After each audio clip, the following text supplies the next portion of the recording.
Hello everyone, welcome to the third part of immune system. Today is going to be a bit long session. Why? Because we are going to discuss a very important, it's one of the heart of the immune system, not only as in pathology but also in microbiology. Definitely one question from this topic every year in all your prof exam. Out of that, one essay is very confirmed from this topic, that is nothing else but the hypersensitivity or immunologically mediated tissue injury. We have already discussed how the normal immune system respond towards an antigen. Fine. Last class we have discussed about the CD4 plus T cells. We have discussed about CD8 plus cytotoxic T lymphocytes, virus infected and tumor cells action. How the cytotoxic T cells are going to affect them. Okay, how the antibodies are secreting as a result of humoral immunity, all those things. Now let us see some hypersensitivity reactions. What are these hypersensitivity reactions? They are nothing else but the exaggerated. You should know the definition of hypersensitivity. Hypersensitivity is nothing else but what? It's an exaggerated immune response towards an antigen. Exaggerated immune response towards an antigen. Am I right? Yes. Remember, this exaggerated immune response may be towards an exogenous environmental antigens like dust, pollen, food, drugs, microbes, as well as chemicals. And remember, this immune response is so fatal that it may cause even anaphylaxis. The patient may go for collapse and death. Or this hypersensitivity reactions may even occur against self-antigen, also called as autologous antigen. There comes the concept of autoimmune disease. That is a different topic we will discuss later. So normally there will be an immune response whenever an antigen enters our body. To balance that, there will be always some counter mechanisms. But whenever there is a imbalance between these two, hypersensitivity reaction set in. And remember, this hypersensitivity reaction is also associated with many of the HLA gene, that is human leukocyte antigen genes. Fine, we will discuss all this soon. Fine, okay. So how we are going to classify hypersensitivity reaction? Please focus your attention. This table is very important. This table is very important. If you understand this table, you can write the rest of it. Okay, I am first going to give you a summary of the different types of hypersensitivity reaction. Then we will go one by one. Fine? Okay. First one is immediate hypersensitivity reaction, also called as type 1 hypersensitivity reaction. It is caused mainly by T helper 2 cells, Ig antibody, mast cells and other leukocytes. Fine? Yes. Then we have antibody mediated hypersensitivity reaction. This is mainly by antibodies IgG, IgM. Okay? Yes, it is also called as antibody mediated hypersensitivity reaction. Type 1 is also called as allergy mediated hypersensitivity reaction. Why? Because I will explain it in a second.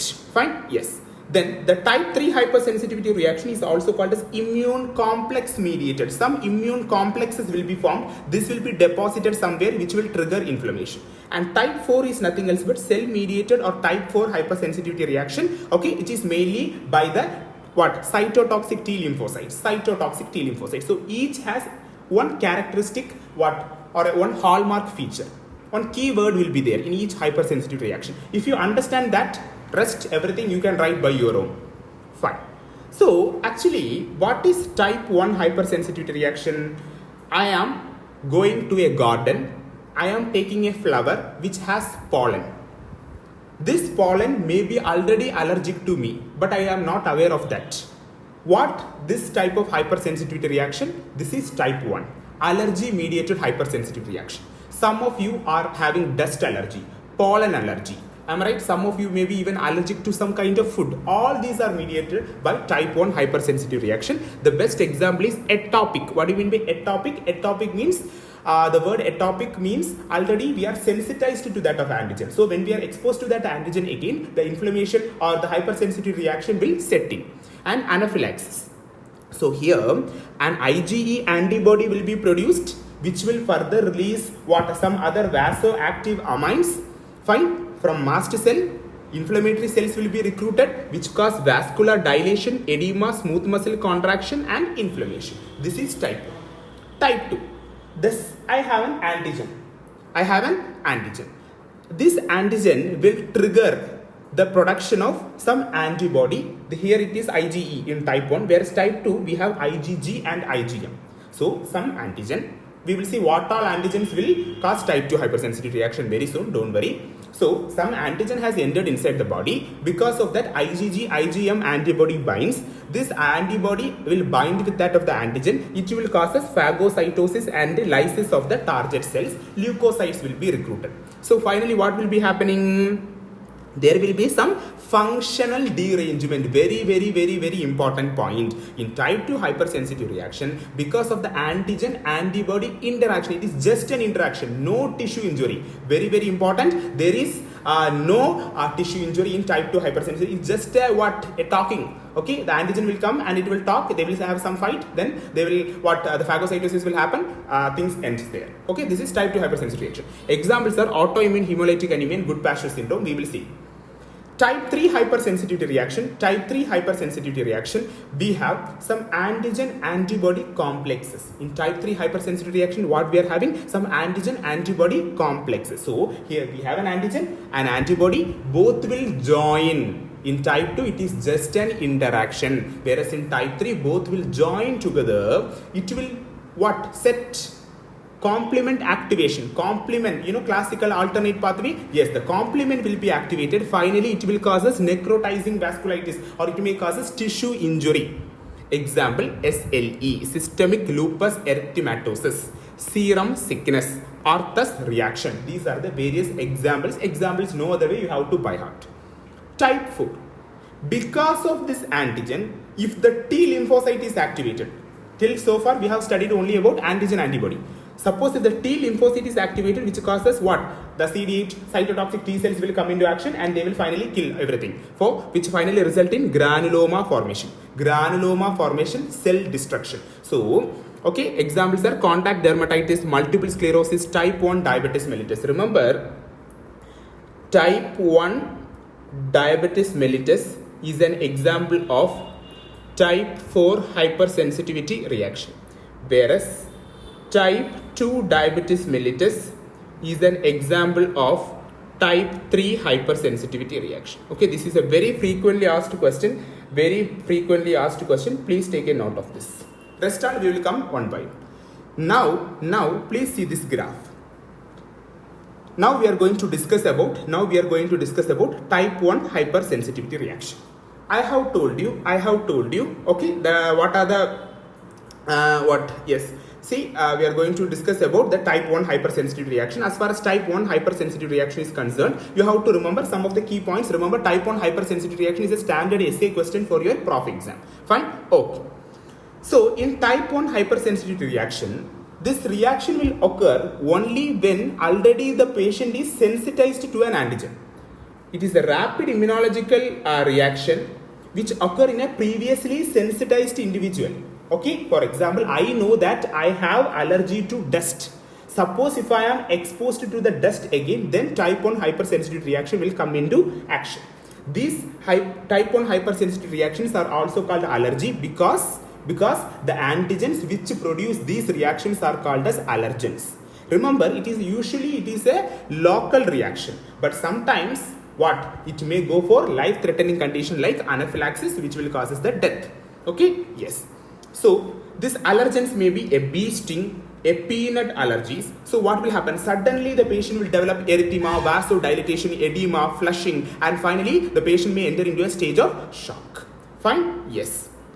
It may be even conjunctival, allergic conjunctivitis, okay, hay fever, allergic gastroenteritis. Most of you have, some of them have what? Mushroom allergy. So if they consume mushroom, what will happen? They will present with a severe fever, then what? Diarrhea, flushing, then palpitations, everything, okay, mushroom allergy. So all this type 1 hypersensitivity is a very life-threatening condition, fine? Yes, okay. Then remember, this type 1 hypersensitivity reaction has 2 phases. Okay, type 1 hypersensitivity reaction has how many phases? 2 phases. Number 1 is called as an immediate reaction and another one is called as a late reaction. Remember, the immediate reaction only we have vasodilation, vascular leakage, smooth muscle spasm and glandular secretion. And see, as you can see in this picture, this immediate reaction will occur how many hours? It will occur within some 0 to 4 hours. After some 4 to 20 hours, what happens? The late phase reaction will come into action.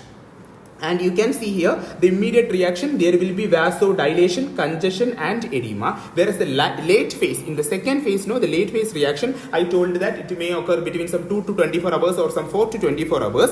Okay, and in that phase, there will be activation of our what? Yes, our leukocytes, basophils, eosinophils, IgE antibodies, all those happens only in late phase reaction. Here comes a question. Sir, I am exposing to a pollen. Will I get anaphylaxis? No. It depends upon the sensitization of your body towards that antigen. Suppose I have dust allergy, I will just have only the immediate phase. In immediate phase, what? There will be vasodilation. Okay, no problem. Suppose if I am already very much sensitized, I will have a very short phase of immediate reaction. Immediately I will progress towards a late phase reaction where I will have much more further complication. I may even go for anaphylaxis and shock. Fine? Yes. Remember the most almost in all immediate hypersensitivity. What do you mean by immediate hypersensitivity? The time when I am exposed to dust, this reaction sets in. That is why it is called as an immediate hypersensitivity reaction. It is mainly because of excessive T helper 2 response. It is because of what? T helper 2 response. Very, very, very, very important. Fine? Yes. Okay. How this T helper 2 cells are going to get activated and how they are going to form the antibodies. Okay. Please, I am not going to read any paragraph here. I am going to just explain you with the help of this picture. Okay, this single picture is enough. Okay, fine.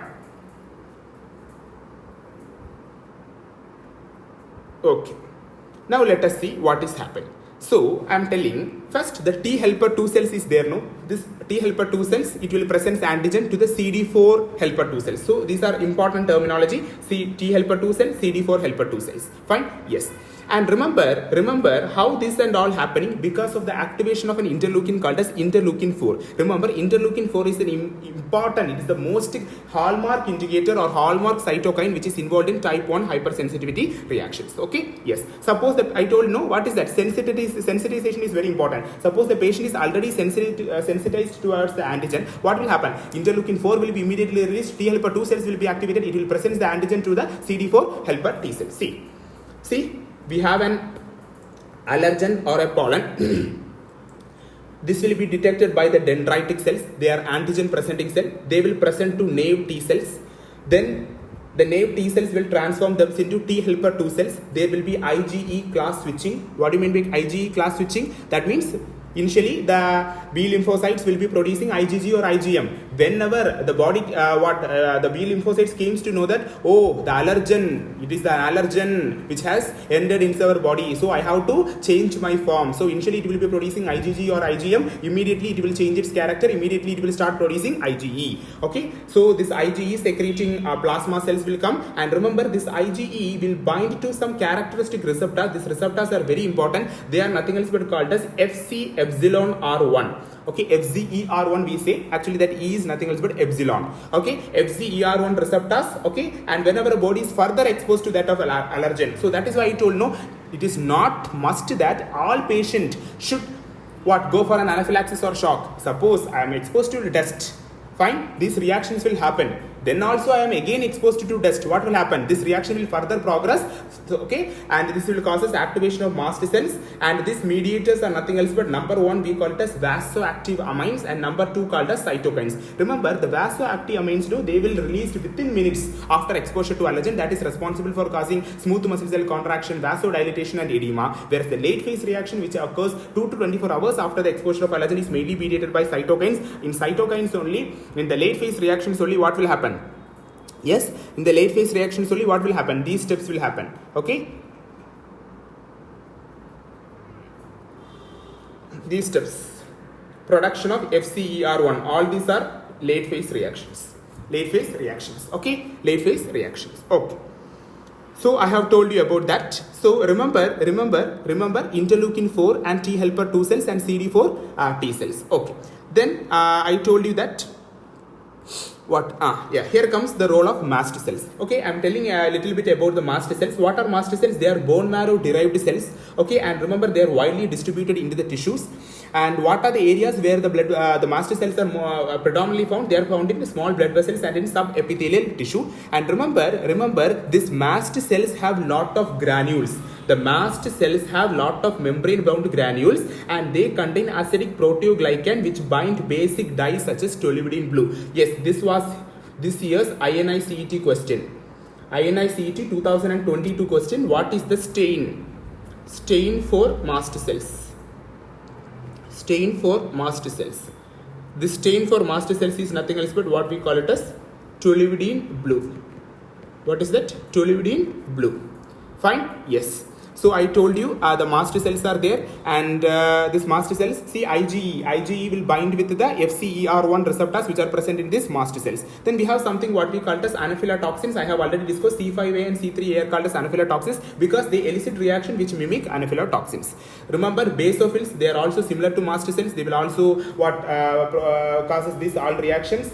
Fine.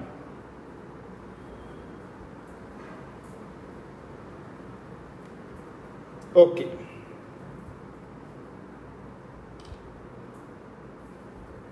Fine.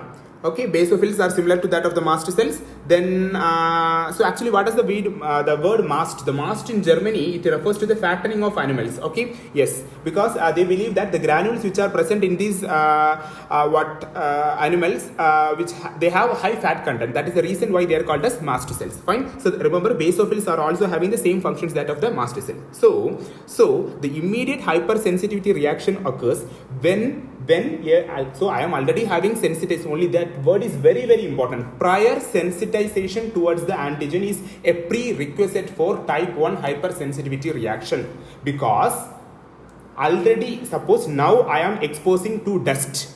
What will happen? Dust will evoke an immune response. The mast cells will be bound with antigen, everything.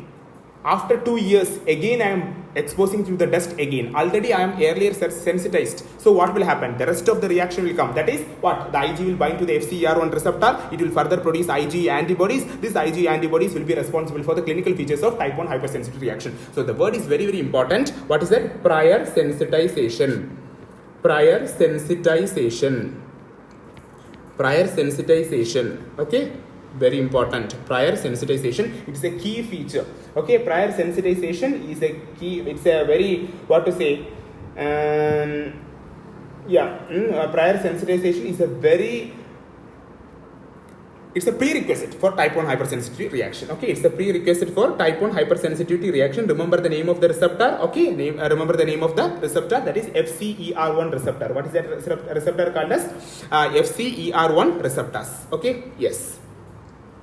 Now let us see. So we have discussed the two phases. Okay, yes. So far mainly we have discussed what the sensitization, activation and all those things. Now let me tell about what are the important mediators of this type 1 hypersensitivity reaction. Fine, I told you that the mast cells, the mast cells have some granules. These granules are responsible. What are these granules? Number 1, we have the vasoactive amine, that is histamine. I have already told you in last chapter, inflammation, they cause a smooth muscle contraction, increase vascular permeability and stimulate the mucus secretion by nasal, bronchial and gastric glands. Then we have something what we call as the enzymes, which are nothing else but kinase, tryptase and several acid hydrolases. Fine, they will mainly activate the C3A anaphylatoxins, and finally proteoglycans like heparin, which is an anticoagulant. Then we have the lipid mediators, which causes activation of phospholipase A2, which what is responsible for the production of arachidonic acid, and this arachidonic acid is responsible for formation of leukotrienes and other prostaglandins through 5-lipoxygenase and cyclooxygenase pathway. As far as leukotrienes are concerned, we have leukotriene C4 and D4. They are the most potent vasoactive and spasmogenic agents. Remember, this is a very, very important MCQ question. The most potent vasoactive and spasmogenic agents are leukotriene, that too leukotriene C4 and leukotriene D4. Fine. Remember, leukotriene B4 is mainly a chemotactic. Okay, chemotactic agents I have already told you, various chemotactic agents. Out of that, leukotriene B4 is a chemotactic agent. All these will increase bronchial asthma. They will produce bronchial asthma by smooth muscle contraction. They will also increase the vascular permeability. Then prostaglandin D2, that is a most abundant mediator produced in mast cells. They also causes what? Bronchospasm. And platelet activating factor, okay, they also cause bronchospasm, increased vascular permeability, and vasodilation. Okay. See, you can see in this picture, phospholipase A2, arachidonic acid, prostaglandin D2, leukotriene B4, C4 and D4, all their actions I have already told you. Okay, and remember this cytokines, I have already told you in this picture. See, it is the cytokine. What is the major action of the cytokines? The cytokines have a very important role into to play in case of what we call it as late phase reaction. In the late phase reaction only we are having the cytokines action. Okay, yes.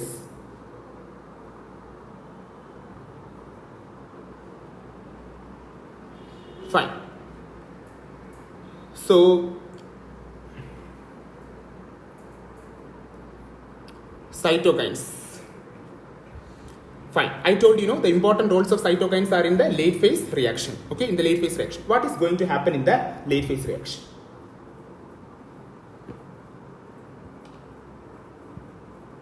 Fine. So in the late phase reaction, the leukocytes are recruited through so what is the importance? Okay, what is the significance of this late phase reaction? The late phase reaction is going to further aggravate the reaction, and here the most important culprit is the eosinophils, because it is this eosinophils which will further aggravate the hypersensitive reaction, and which are the cytokines which are going to help this eosinophils to further aggravate the hypersensitive reaction? Answer is interleukin 5. Remember, first we have interleukin 4. Interleukin 4 is responsible for starting immediate response, whereas the late phase reaction is because of interleukin 5. Here comes the question, what is the most potent eosinophil activating cytokine known so far?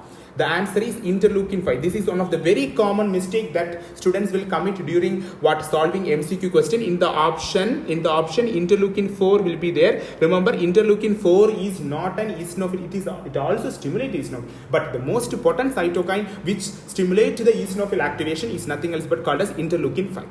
Fine. Upon activation, what will happen? These eosinophils will produce some proteolytic enzymes. Two important proteolytic enzymes which cause tissue damage. Number one is what we call it as major basic protein, and number two is what we call it as ECP or eosinophilic cation protein. Remember, we will study in chapter lung pathology. We have something called as Charcot-Leyden crystals. What is that? Charcot-Leyden crystals. They are nothing else but it's a histopathological finding. We will see in case of bronchial asthma. It is nothing else but an accumulation of eosinophils along with another protein called galactin 10. Okay, these are responsible for this Charcot-Leyden crystal will further aggravate the asthma. That is why once you get asthma, what will happen? We will have episodic attacks. Am I right? This is because of this reason. Fine? Yes. And remember, the late phase reaction is one of the major cause of symptoms in allergic asthma. In bronchial asthma, why the patient always comes with repeated attacks of symptoms, it is because of this late phase reaction, because the Charcot-Leyden crystal, which is an accumulation of the eosinophil and the protein called as galactin 10, is responsible for what? It will always trigger the immune response. Fine? Yes. Okay.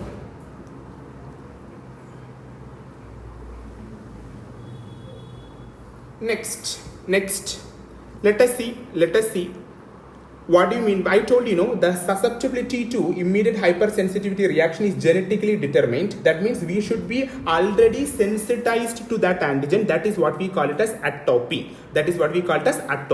And remember, there are some genetic polymorphism. That means the patient who are having some certain gene polymorphism, they have very high rate of getting what? Hypersensitivity reactions. What are they? Okay. Number 1 is interleukin 3, interleukin 4, interleukin 5, interleukin 9, interleukin 13. Very, very important. It is interleukin 13 which is implicated in bronchial asthma.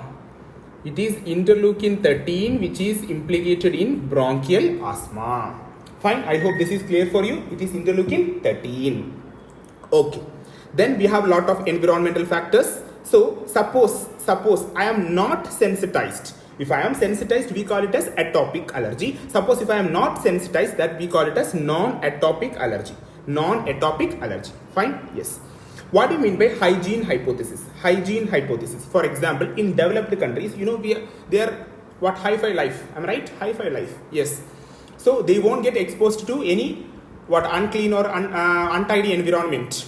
So what will happen? The children, since they are grown up like that, one day, suppose they are exposed to dust, immediately they will go for anaphylaxis. So this is called as hygiene hypothesis. That means, but that's not the case with us.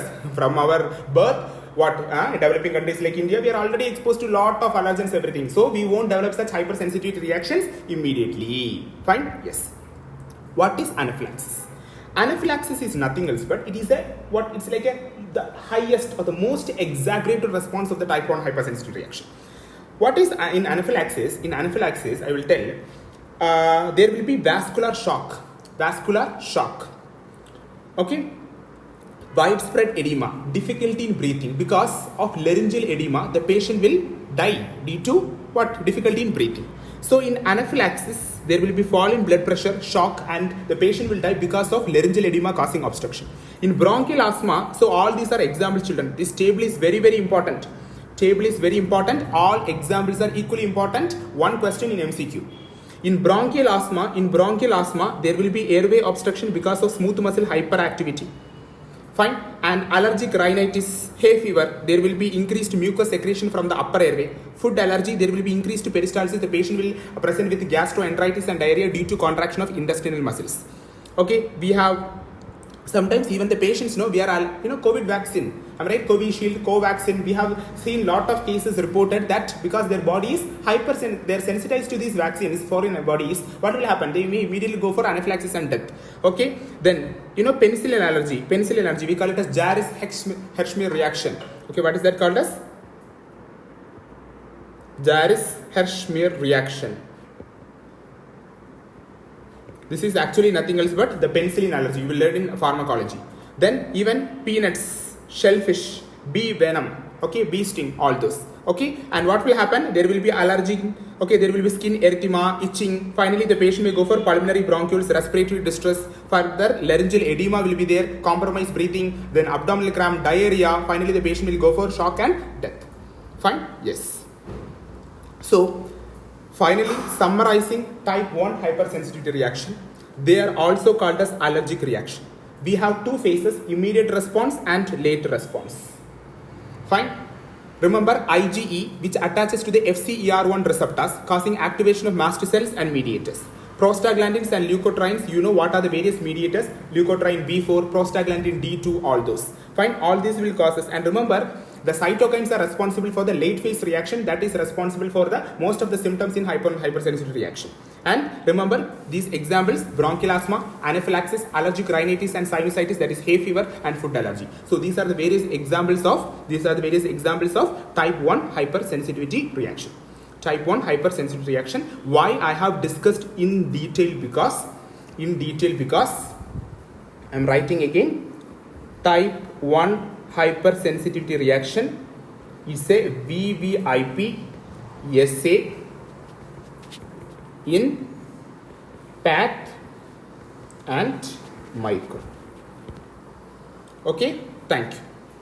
We will continue the next session. In next video, I will be discussing type 2 and rest of the hypersensitivity reactions. Fine. Thank you.